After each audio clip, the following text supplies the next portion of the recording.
figure this out or just be okay for it. Sink or swim. Yeah. And I honestly think there have been so many times along the way when I should have sunk, and because of that sheer sense of panic, and the feeling that I was unemployable, I just had to continue to swim, including things like burning down office buildings because of kiln fires, being penniless for years. There were a lot of times along the way when I should have sunk. Sending off frivolous lawsuits that cost hundreds of thousands of dollars, like all kinds of shit that I've been through. And so I guess that's, if people ever ask me like for advice, I think there's just a lot to be said for like panic stick-to-itiveness. Okay. And I look at someone like my husband and I both have been doing like neither of us has bounced around. He's been at Barney's for almost 30 years. Right. I've been doing this for like 18 years. And I think it's just that there's a lot to be said for just staying the course. Yeah. Okay. Were there any, is there a quote or any words that were given to you earlier on in your career that maybe stuck with you, or somebody that... Wow. The only thing, and I've told this story many times, it's true, is I did have a pottery teacher who I went to for advice, and said, like, I wanted to be a potter, and she told me I had no talent, I couldn't do it. So that's probably the best advice I ever got, was just having a real, like, naysayer. Yeah. Oh, I totally had It's good to have a naysayer. The head of my department in journalism was like, your writing is going to hold you back in your career. I love it. That's great. That was literally written, like, on an exam. Fantastic. Which, first of all, so retarded if you're, like, a teacher, because when you're in college, you're so young and idiotic, like, they have no idea what you could become. Right. I really do believe, now that I'm, like, 1,000 years old and I see, kids come here just out of college, and I'm like, they're babies. They're like little larvae who knows what they could be. Yeah. They're so young. Right. Anyway, that's the only advice. Otherwise, I haven't really ever listened to anybody. How did you, work through like all your naysayers, or like I saw, on your timeline, your parents faced an intervention. You had a professor pushing you towards law. Yeah, I think that the truth is my parents were actually really supportive. So that's a bit apocryphal. My parents were supportive. My husband was supportive. And I think they also all knew I'm unemployable, so everyone bought into the sink or swim mentality. And dogged determination and support, and financial support from my parents during like the first few years. Like, it wasn't like they like backed me, but they would help me with the rent. Yeah. Early in your career, did you ever have like a moment where you're like, that's me every other day, right? Every day, yeah. I can't count the number of times I would just sort of lie on fetal position on the bed. Yeah. Like the number of fuck-ups that have happened over the course of my career is of such monumental scale and capacity that, yes, I've had so many of those moments. And, and I think doing your own thing, especially like when it's as weird a thing as a creative business, it's preposterous undertaking. It takes, you have to be delusional, and you have to fully believe that something as preposterous as what you're trying to do will work, even though obviously it won't.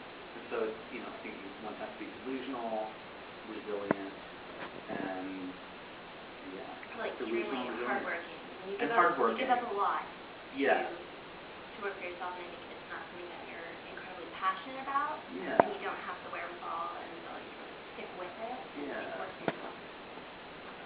That's what I'm telling myself. Yes, it's true. And that is true. Yeah, that's Well, now, how preposterously young are you? 28. Oh, fabulous. That's so cute, in a good way. 28 is great. That's when you're just becoming an adult. Yeah, well, I mean, it's one of those things where, man, I wish I had followed more of a creative passion and pursued more creative outlets, when I was in college, instead of the path that is meant for me is strictly journalism. Whereas, now I'm sort of melding into the Yeah, it's becoming a whole thing. Yeah, because I mean, like, I'm good at the care aspect. Writing is really, it's not like my professor said, my writing will, push me forward in my career. But I need a creative outlet. Otherwise, I would go crazy. The only thing I would say is to you, like, I started, I guess, when I was 26, 27, and that's kind of when my youth ended, when I, like, was like, I have to be a potter, can't do a swim, and I regret, like, not taking, like, drugs and staying out, disco dancing, sleeping around more in my 20s. Like, so I regret being really focused and driven in my 20s, so I would say don't put any pressure on yourself for the next 2 years, especially if it looks like you have a husband who's ponied up for a rock and everything. Did it go see? I married Ron, he's a doctor. Oh, good, see? That's great. So, like, you should, don't put too much pressure on yourself. Well, I mean... Until you're 30, that's when you need to, like, get varsity. Jonathan, you can't make the cameraman laugh. That's not fair. It's not fair. I mean, I'm sure you understand this, where, like, what you do for a living in your career becomes so much of your definition of yourself. It does. So whether or not I'm not going to have food on my table tomorrow versus... I know, it does. I just think that it's unfortunate now how much, and I say this as, like, someone who's completely driven and insane, so, and I'm just sort of looking back with the hindsight of, many years of that I wish people weren't as hard on themselves as I was on myself when you're under 30. Okay. Like, so at 30 is when I should really... At 30 is when you need to get varsity, but before that, I just don't think you should, like, I was exactly like you. I was like a duck. Like, hell. And, I wish I hadn't been. Look where it got you. No, it's great. Like, I can't complain, but it was, just so much work and so much, like, sort of, it's funny, like, I spoke to my mom, who's 70, and asked her about, like, her youth, and she said she never had any plan whatsoever and never thought about anything. She's happy and great and well-adjusted and had a great life. And, I wish I hadn't been so hard on myself. So just take lots of drugs and stay out to good dancing until you're 30. Okay. All right. That's my advice. I'll see what I can do. Yeah. So, how about some of your collaborations? I know you've worked with, so many different verticals, from like fashion to cottonelle to handbags. I mean, what would you say for that? Like, how do you think that has really expanded you as a brand, or like, what was motivation? I guess for me, my whole career has been improbable, and I've sort of always welcomed design challenges, and I think that it's a great question. Collaborations are, first of all, something that people are doing these days. It's like sort of it's a thing that's going on very much, and I've been a great beneficiary of it. So I think for me, I think that once I sort of understood what I was trying to say with my work, I thought that sort of happy chic idea could be applied to myriad media and just applied to myriad stuff.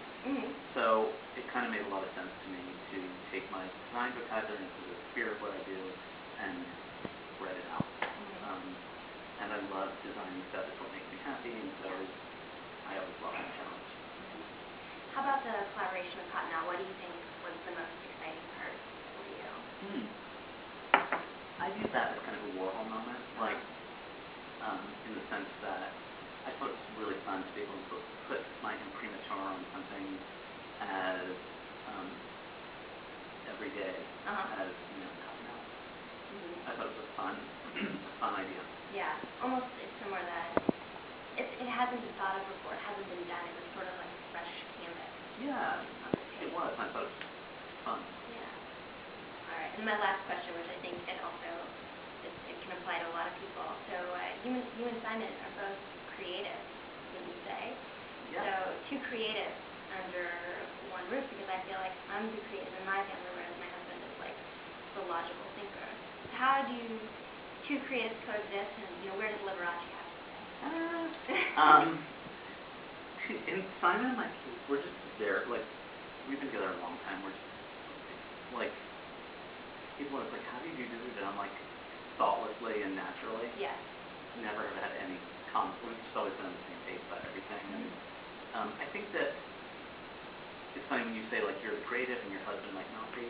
I feel like creativity is mostly logic anyway, you know, like, it's work and analysis, and so I think Simon and I both fully understand that. You know, he's in addition to being a window dresser, he's a writer, and he, you know, that expression, writing is rewriting, and it's so true.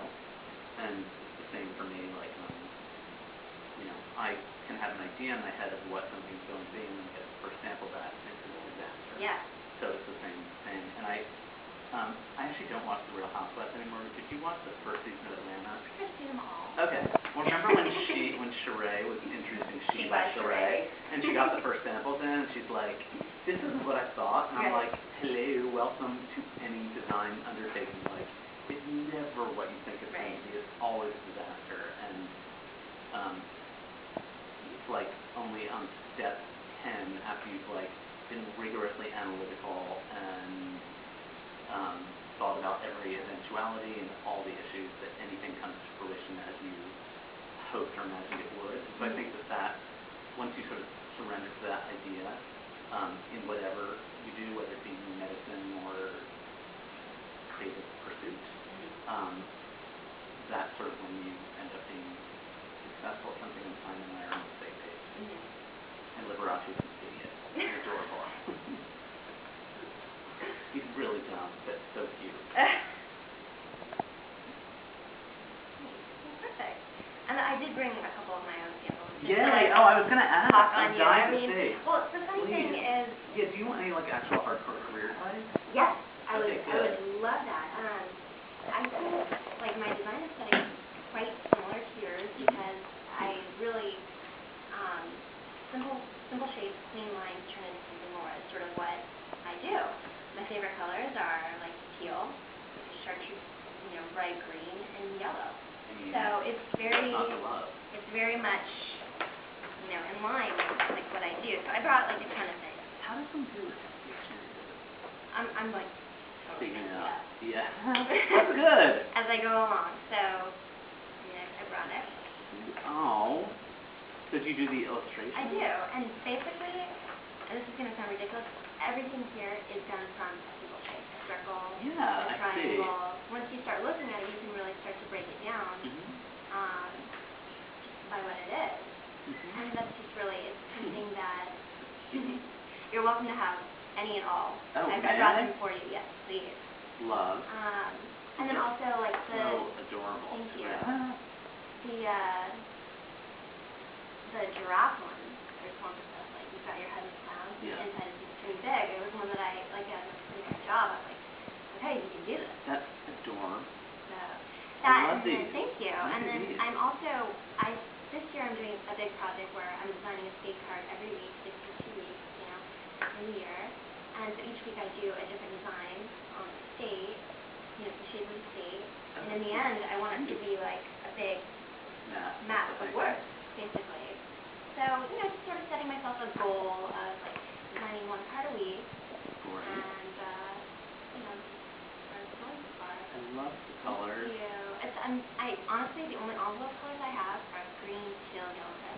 That's it. You're only human. So, and I love how pure they are. I needed to really streamline my process because Well, that's the thing, too, I think, is one does need to make sort of, you need to always simplify and have some, you know, like it's funny, Simon and I, you know, he's a window dresser and I'm a cogger, and being in the sort of like, starting at least in the strict guidelines. Hey, dude. Everything's great. Perfect. But I just realized, like, you will hurry out pretty soon. I have a 3 o'clock conference call. No problem. I put it on the